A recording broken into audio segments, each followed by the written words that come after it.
اللهم صل على محمد وعلى آل محمد. بسم الله الرحمن الرحيم.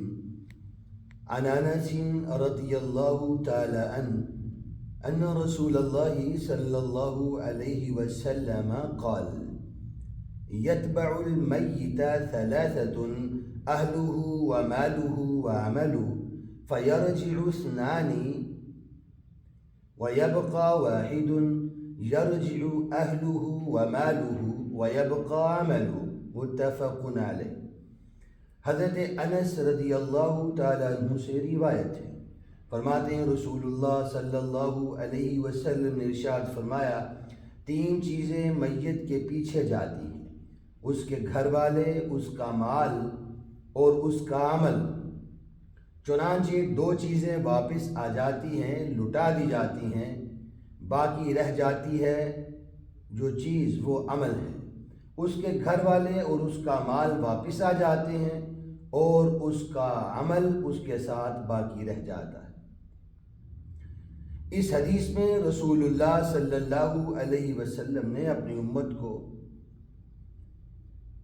مرنے کی تیاری کے بارے میں بتایا کہ اس میں اس امر کی ترغیب ہے کہ انسان کو زیادہ سے زیادہ ایسے کام کرنے چاہیے جو اس کے ساتھ رہیں اور قبر میں بھی انسان کا ساتھ نہ چھوڑے.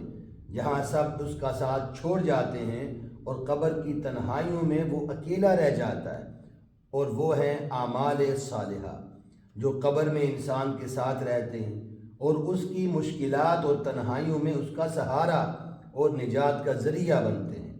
اعمال صالح میں سے بھی ان اعمال کا انتخاب کرنا چاہیے جو صدقہ جاریہ کے طور پر انسان کے مرنے کے بعد بھی فائدہ دیں اور ان کا ثواب جاری رہے. اس حدیث میں ہمیں یہ بتایا گیا ہے، اس کا لب لباب یہ ہے کہ ساری زندگی انسان اپنے اولاد کے لیے، گھر والوں کے لیے کماتا ہے، وہ نہ حلال دیکھتا ہے نہ حرام دیکھتا ہے، مال اکٹھا کرتا رہتا ہے گھر والوں کی محبت میں. تو یہ دونوں چیزیں ساتھ نہیں جاتی، یہ دونوں چیزیں بس مٹی ڈالنے کے لیے ساتھ جاتی ہیں اور اس کے علاوہ ان کا کوئی کام نہیں. یہ واپس ہو جاتی ہیں، سکا بھائی بھی واپس ہو جاتا ہے، والد ہے تو وہ بھی واپس ہو جاتا ہے، بیٹا ہے تو وہ بھی واپس چلا جاتا ہے، اور اس کا جو مال ہے وہ تو مرتے ہی وارثوں کا ہو جاتا ہے. لیکن مرنے کے بعد جس چیز نے کام آنا ہے وہ ہے اعمال صالحہ.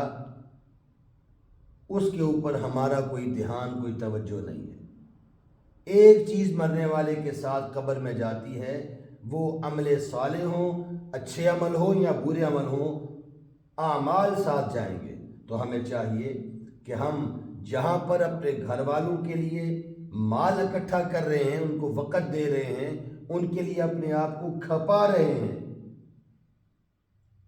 وہاں پر تھوڑا سا وقت ہم اپنی قبر کی تیاری کے لیے بھی رکھیں. وہاں پر ہم اپنے اعمال کی فکر بھی کریں، اور اعمال میں سب سے زیادہ بہترین اعمال صدقہ جاریہ ہیں. ایسے اعمال کر کے جائیں جو مرنے کے بعد آپ کے لیے صدقہ جاریہ ہوں. کسی پانی کا انتظام کر جائیں، کسی کا گھر بنا جائیں، کوئی مسجد یا مدرسہ بنا جائیں، کسی کو دین کے کام کے لیے کوئی کتابیں مدارس کے اندر ان کی ضرورت ہوتی ہے، کتابیں آپ لے کر دے سکتے ہیں. گویا کوئی ایسے کام کر کے جانا چاہیے دنیا سے کہ مرنے کے بعد بھی اس کا فائدہ پہنچتا رہے. دعا ہے اللہ تعالیٰ عمل کی توفیق عطا فرمائے.